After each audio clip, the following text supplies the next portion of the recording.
Dave Biddle, 24/7 Sports. Hi, Ryan. The Carson Hinsman situation has been a little bit of a mystery for us. Can you explain what's going on there? Is he close to maybe contributing for you guys this year? Yeah, he's going to get some reps, a couple different spots this week. But, he's mostly been staying at center, and Seth's obviously been doing a great job there. But yeah, he'll mix in a couple different positions this week. And is the plan still Donnie at left tackle, and what do you plan on doing at left guard if so? We're still going to work through it. I'm not going to kind of throw that out there yet. We'll see how the week works. But, see how Zen comes in today, and we'll keep going through it. Far left, Joe Nugent, WCMH. How do you work through trying to find out what the new offensive line would be able to do best as you head to Penn State? Well, we're not going to all of a sudden radically change what we do. We just have to move some things around if Zen can't go, and then continue to do what we've been doing. Bill Landis, Kings of the North. Ryan, what did you identify from watching the Nebraska tape in regards to your run game and the ineffectiveness there, and what are you trying to iron out this week? Well, the biggest thing was obviously the third downs. When you go 1 for 10, you can't keep drives alive. You can't control the game, and that's how it goes. But I think it was a combination of things. I don't think we were always ID'd correctly, and Zen did get beat on a few of them there, but it wasn't just him. There were some other things that were mixed in there. But, in Chip, I think we ran it double, twice as much as we threw it in the game. And so we were looking to establish the run. But when you can't convert on the third downs, the third and shorts, then you can't get drives going. You can't wear down defense. So we've got to convert on third down. You can correct me if I'm wrong. Like I said, it didn't seem like there were a lot of those kind of like perimeter throws you guys would couple with the run game earlier on in the season in the Nebraska game. Is that just a game plan specific thing to Nebraska, or do you feel like you need to get back to some more of those complementary passes? Yeah. You try to game plan based on what you're getting that week, and obviously the game plan didn't work very well, so we got to obviously reconsider it. Pat Murphy, 24/7 Sports. Ryan, James Franklin kind of left it up in the air yesterday about where they'll go with quarterback. Two different guys, two different styles. How do you prepare for two different quarterbacks for a big game when you've got so much else kind of going on as well? Yeah, we'll prepare for both guys being healthy and ready to go, and they both bring different things to the table, but both are very effective in what they do. So we'll go based on what we've seen and what's on the film. But yeah, we have to know who's in the game. Given that they've played both, even when Aller is healthy, does that help a little bit because you knew you had to prepare for some change up there? Yeah, regardless, we knew we were going to have to prepare for both quarterbacks. So, and both do things, they both do, they run, they throw, they both can do things very well. So they're both talented in what they do. Just a little bit different in the way that, their skill set's set up. But like you said, we knew we were going to have to prepare for both anyhow. Over to the far right, Adam King, WBNS. So we can watch it and we can say the run game's not working, maybe go away from it. But as a coach, what's the conversation like on the headset when you're trying to establish a run game, you're trying to learn in a Nebraska game versus, hey, we've got to get away from this because it's just not working? What's that conversation like? Well, the number one goal is to move the ball down the field, and so that has to get done. But you also are looking to control the game by running the football and making sure that you're establishing the run and controlling the run and winning the rushing yards. But when you look at it on the sideline, you got to identify what's going on in the game, and if it's an adjustment that needs to be made, or somebody just didn't execute it right, you're not just going to walk away from it.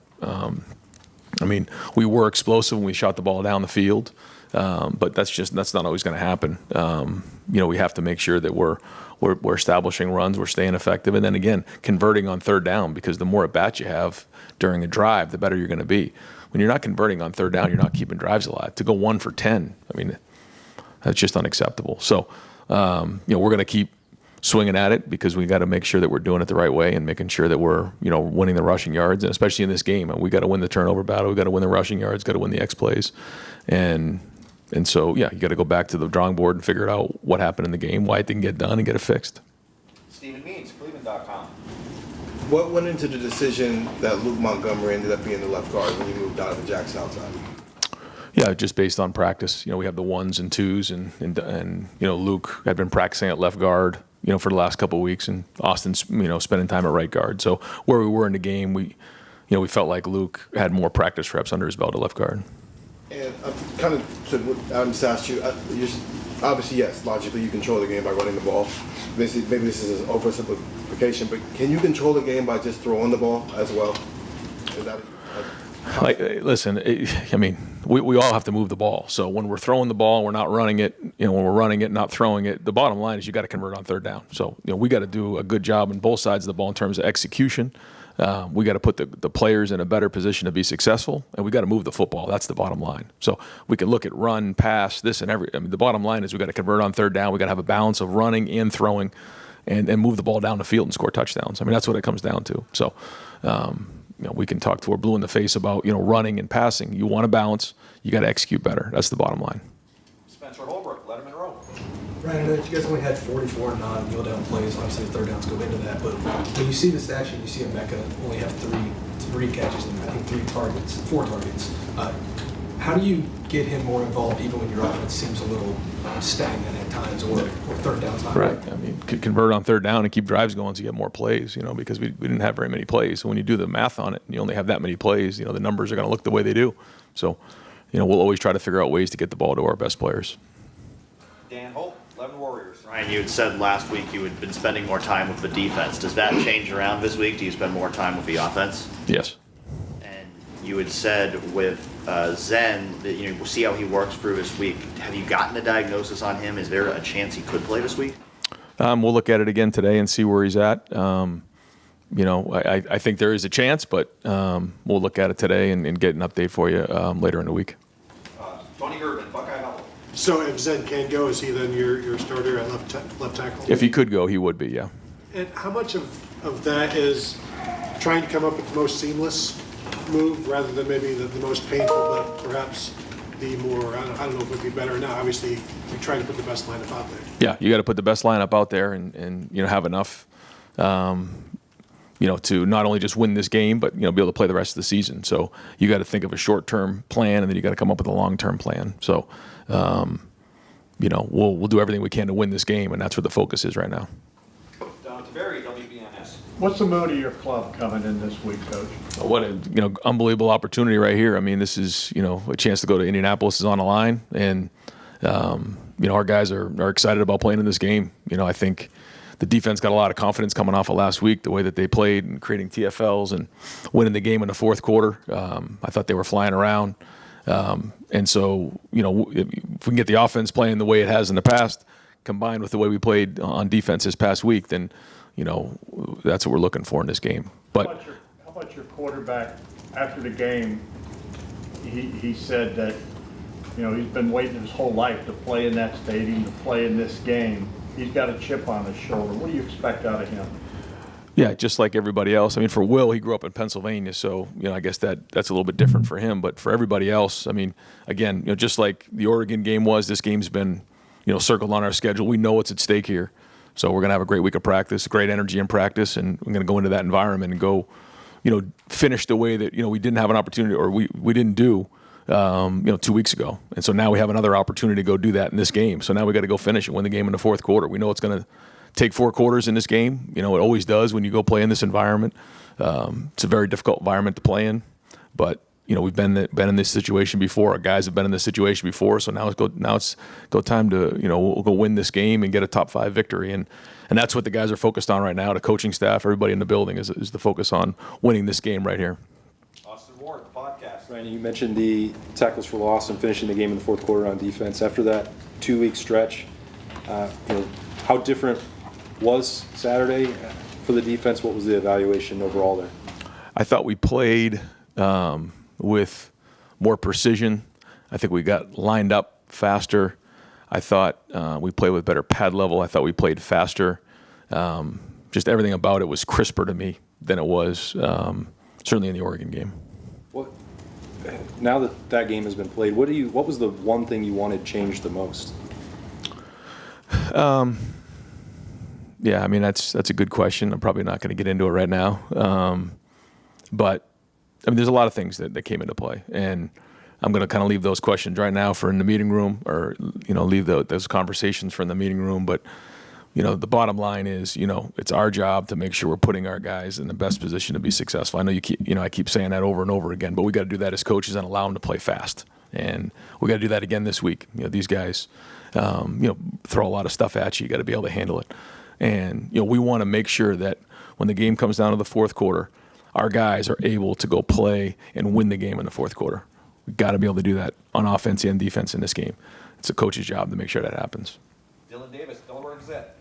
Sticking with the defense, over the last 2 games, there's been a sizable gap between your starting 4 snap count and the guys behind them. Are you comfortable with that, or is that just a matter of those guys need to be on the field, those are your dudes, and they need to play more, or how's that shaking out? No, I mean, I definitely think we want to rotate guys, but when the game's on a line like that, we got to make sure that we're getting stops. We did that. We'll have to do that again this week. But yeah, I mean, we got to get K-Mac mixed in more, Hero mixed in more, Kenyatta, Caden Curry, and make sure that our guys are fresh in the fourth quarter. Joey Kaufman, Columbus Dispatch. Ryan Jeremiah obviously came in here with high expectations, and he's had a touchdown in every game. As far as him living up to those expectations, what has allowed him to ultimately, you think, do that? Well, his consistency and the way he practices is very very mature again for a young player. And now you're getting into the second half of the season, and sometimes some of those freshmen can start to fray a little bit. That's not the way he's been. I mean, he's been better every week. The way he's practiced, the way he's handling himself and his preparation on a week-to-week basis, taking care of his body, making sure he knows the game plan, getting himself to ready to go play in these games. And I thought for a young player, he handled the environment a couple weeks ago really well. He's going to walk in another environment here, but he'll be ready. That week of preparation right here leading up to the game is going to be critical. But up to this point, that's been excellent. The way he is on the field, he doesn't want to miss reps. He'll stay after practice and make sure that he's running the reps with the quarterbacks to make sure the timing is right with Will. So all those things lead to execution on the field. If I can follow up earlier on Zen, you said if he can go, he would be the starter at left tackle. What was your evaluation of him on Saturday? Well, yeah, I mean, if he can go, we'll continue to evaluate kind of where we're at. I don't think we've made a decision on that yet. We'll have to first see if he can go, and then go from there. So, there was definitely plays in the game where he got beat and he was battling in there, but then once he got injured, that obviously changed things. But he did not grade out a champion in the game. It had some tough plays, that caused some negative plays. But we know what we see in practice, and we got to continue to support him and make sure that he knows that we have confidence in him when he goes in a game. Stefan Kreisnig, Cleveland.com. You've talked in the past about going into the season, you didn't need Will Howard to be a superhero. You kind of just needed him to make the plays that were there available. Well, when the offensive line struggles, do you feel like he has a sense of trying to do too much at times, or do you feel comfortable about how he's kind of responded in situations where maybe the offensive line hasn't been up to par? No, I don't think he's forcing the action. He had that turnover, which was big in the game, but I feel like for the most part, he's let the game come to him, and we did not do well on third down, and so we got to do that. But that's everybody involved, not just him. But we need him to play well in this game. He's not the only one, but he's got to take care of the football, and like you said, make the routine plays on first, second down, play well on third down, and score touchdowns in the red zone. Andy Backstrom, Letterman Row.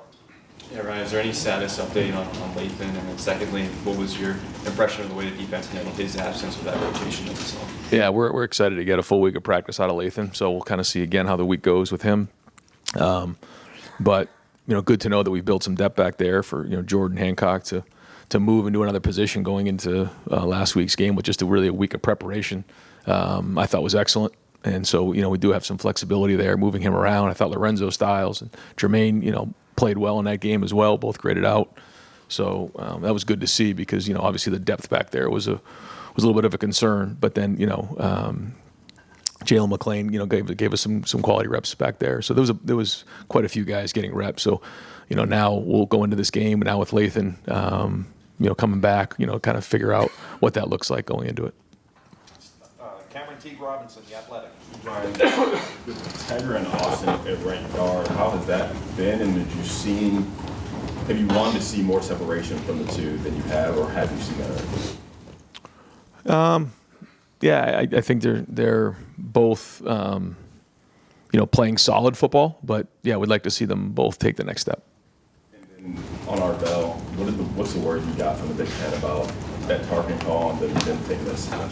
Yeah, just that he's able to play in this game, and that they realized that it should not have been targeting, and I think a part of that was the fact that he was ruled a runner, and then if you're ruled a runner, then it's hard to be defenseless. So how does that become targeting? And so there was a lot of conversation there. So excited that Arvell is going to be with the team this week, and fired up for him.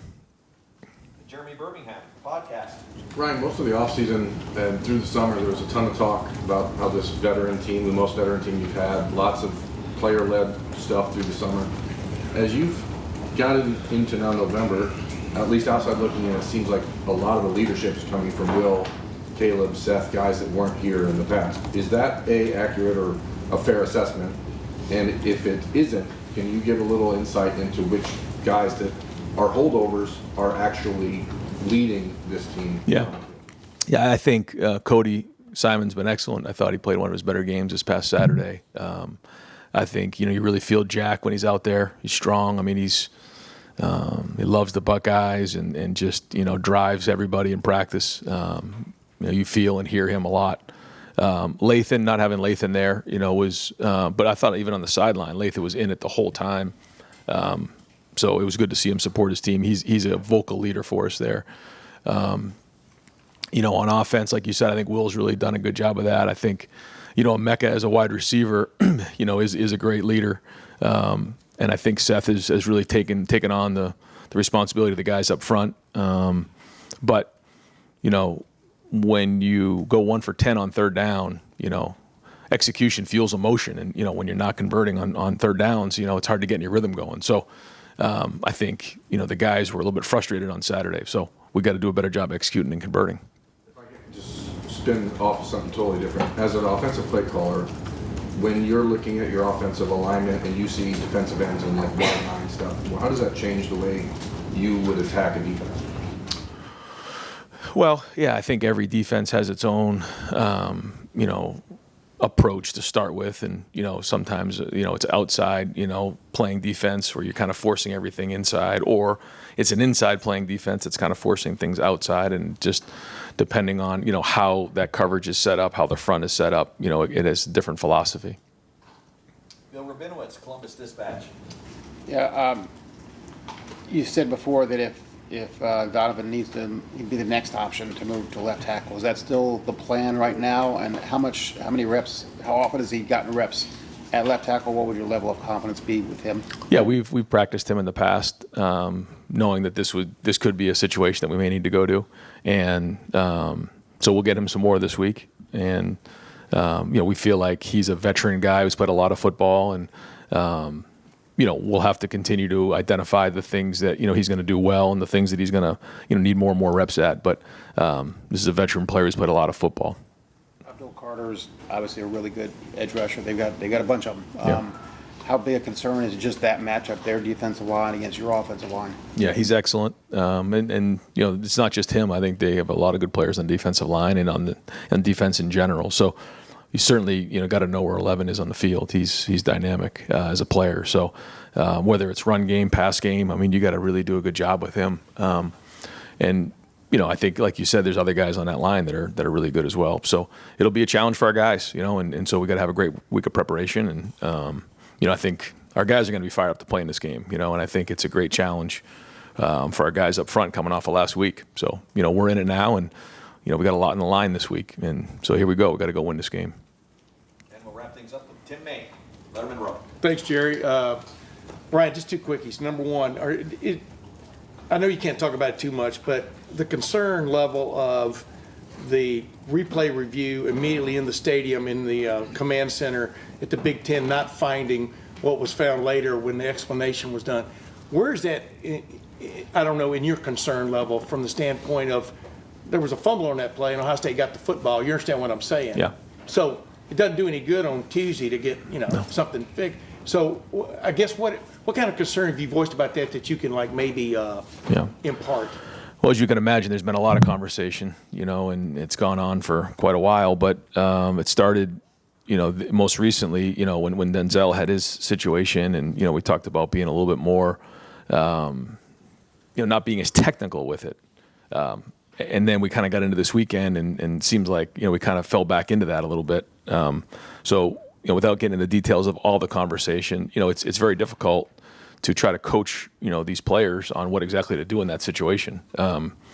And so I think what Arvell did in that situation is about what we'd expect someone to do and react in that moment right there. Trying to go win the game with the game on the line, and he keeps from what I believe, he keeps his head out of the tackle. And so it's frustrating to think, with everything on the line, and you're trying to teach the guys what to do, to be put in that situation is very difficult. Now, I give the league, the league credit. I think the easy thing to do would have been just to, say no, but they did at least stand up and say no.